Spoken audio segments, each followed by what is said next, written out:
सुअपराह्न बच्चों, आप सबको हिंदी कक्षा में हार्दिक स्वागत है। आज हम हिंदी भाषा माधुरी की पाठ 4 मित्रता पढ़ेंगे। तो बच्चों चलिए पढ़ते हैं। सुंदर वन में आम का एक पुराना पेड़ था। उस पेड़ पर सलोनी कोयल का एक घोंसला था। जब आम के पेड़ पर फल लगते तो सलोनी मीठे सुर में गाती। आमों की सुगंध और सलोनी के गीतों से दूर दूर से पक्षी खींचे चले आते थे। सभी पंछियों के साथ सलोनी की मित्रता थी। आम के पेड़ के आसपास हरी घास और झाड़ियाँ थी। एक हिरन वहाँ घास चरने आता था। उसका नाम हीरक था। सलोनी उसे मीठे मीठे आम देती। हीरक हिरन भी उसे अपनी पीठ पर बिठाकर सुंदर वन में घुमाता। एक बूढ़ी लोमड़ी भी वहाँ आती थी। एक दिन लोमड़ी ने घास चरते हुए हीरक हिरन को देखा। हिरन को देखते ही उसके मुंह में पानी आ गया। सलोनी समझ गई कि कुछ गड़बड़ है। उसने हीरक को लोमड़ी से सतर्क रहने की सलाह दी और हीरक स्वयं भी लोमड़ी से सतर्क रहता था। सलोनी एक दिन लोमड़ी ने हीरक से कहा, मुझे हरी घास के एक मैदान का पता है, मैं वहाँ जाती हूँ। सलोनी ने हीरक तुम भी मेरे साथ चला करो। हीरक नहीं, हीरक ने घबराते हुए कहा, मुझसे डरते हो? मैं बूढ़ी हो गई हूँ। शिकारी जाल बिछाकर पशुओं को चबा सकते थे, इसलिए घास के मैदान में लोमड़ी ने हीरक को समझाने की कोशिश की। हीरक को लोमड़ी पर सोचा यदि हीरक हो गया इस जाल में वह लोमड़ी के साथ हरी घास के मैदान तक जाता को मिलेगा। लोमड़ी हीरक को जाल में फंसाने की योजना बनाने लगी। तो बच्चों अब हम यहाँ तक पढ़े तो इसमें देखो तो एक जंगल, वन का नाम था सुंदर वन। एक जंगल था जहाँ पर कि एक आम का पुराना पेड़ था और उस पेड़ पर सलोनी कोयल बोल के कोयल थी, उसका घोंसला था। पक्षी घोंसले में रहते हैं बच्चों, तो घोंसला था। जब आम के पेड़ पर फल लगते थे तो सलोनी क्या करती थी, मीठे स्वर में, कोयल का आवाज़ कैसी होती है, मीठी होती है। कोयल मीठी मीठी आवाज़ में गाती है, तो कोयल मीठे स्वर में गाती थी। और आमों की सुगंध और सलोनी के गीतों से दूर दूर से पंछी क्या करते थे, खींचे उस पेड़ के पास चले आते थे। सभी पंछियों के साथ सलोनी की मित्रता थी और सभी पंछियाँ, जितने भी पंछियों वहाँ आते थे तो सलोनी की उन लोग से दोस्ती थी। आम के पेड़ के आसपास हरी घास और झाड़ियाँ थी और उस आम के पेड़ के आसपास में छोटे छोटे झाड़ियाँ बोलने से छोटे छोटे पेड़ जैसे होते हैं और घास, हरी हरी घास थी, और जिससे कि एक हिरन खाने के लिए वहाँ आता था। घास चरने के लिए एक हिरन उसी पेड़ के पास आता था।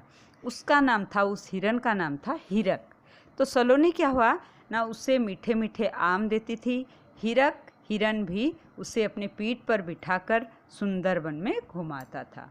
तो एक बूढ़ी लोमड़ी भी वहाँ आती थी। लोमड़ी बूढ़ी थी, एक लोमड़ी भी आती थी। हीरक और सलोनी, एक दिन लोमड़ी ने घास चरते हुए हीरक हिरन को देखा। हिरन को देखते ही उसके मुंह में पानी आ गया।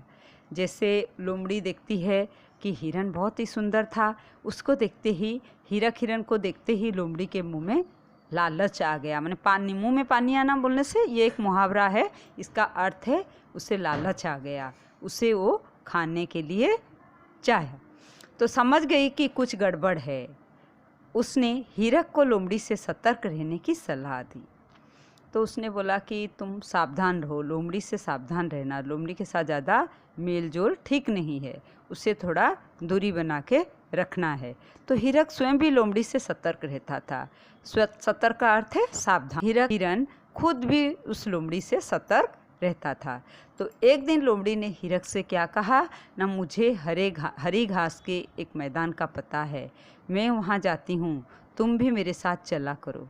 तो वो चालाकी से लोमड़ी क्या की, हीरक को बोलती है कि चलो, तुम, एक घास का मैदान है, हरी घास का मैदान है, चलो तुम मेरे साथ उस मैदान में चलना, वहाँ बहुत अच्छा घास है।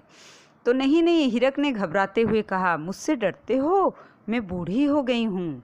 तो लोमड़ी बोलती है कि तुम मुझे डर रहे हो, शायद मेरे साथ जाने के लिए डरते हो, और नहीं, मैं तुम्हारा कुछ नहीं कर सकती हूँ, क्योंकि देखो मैं बूढ़ी हो गई हूँ और मैं अभी मांस नहीं चबा सकती हूँ, मैं तुम्हें नहीं खाऊंगी, तुम विश्वास करो, मेरे साथ चलो, हम उस घास के मैदान के पास चलते हैं। इसलिए घास फूस ही खाती हूँ। देखो अब मैं बूढ़ी हो गई, मैं और मांस नहीं खाती, मैं तुम्हें नहीं खाऊंगी। शिकारियों ने घास के मैदान में जाल बिछा दिया। लोमड़ी ने उन्हें देख लिया, कोशिश की। उसने सोचा यदि हिरक को इस जाल में फंस गया तो उसका मांस खाने को मिलेगा। लोमड़ी हिरक को जाल में फंसाने की योजना लोमड़ी बनाने लगी। तो बच्चों, और उसने आगे देखेंगे क्या होता है। घास के मैदान तो हिरक जाने के लिए लोमड़ी का बात विश्वास करके गया उस घास के मैदान। खूब मजे से घास खाऊंगा है या नहीं आती है। तो सलोनी ने हिरक और लोमड़ी की मित्रता देखी। अगले बार हम इसके बारे में समझ गए कि हिरक के धन्यवाद आने वाले हैं। तो सलोनी कोयल देखती है कि लोमड़ी किस तरह से उसे फंसा रही है हिरक को। तो उसको देखकर, उनके दोस्ती को देखकर वो सलोनी सोचती है मन मन में कि अभी हिरक का बुरे दिन आने वाला है, हिरक का कुछ बुरा जरूर होगा। तो सलोनी ने हिरक को बहुत समझाया, बहुत बताया कि तुम उसके साथ दोस्ती मत करो, तुम मत जाओ। हिरक की समझ में सलोनी की एक बात नहीं आई और वो नहीं माना। उसके बाद तो नहीं समझा। और एक दिन सुंदरबन में शिकारी आए। तो एक दिन सुंदरबन शिकारी आते हैं। शिकारी जाल बिछाकर पशुओं को पकड़ते थे।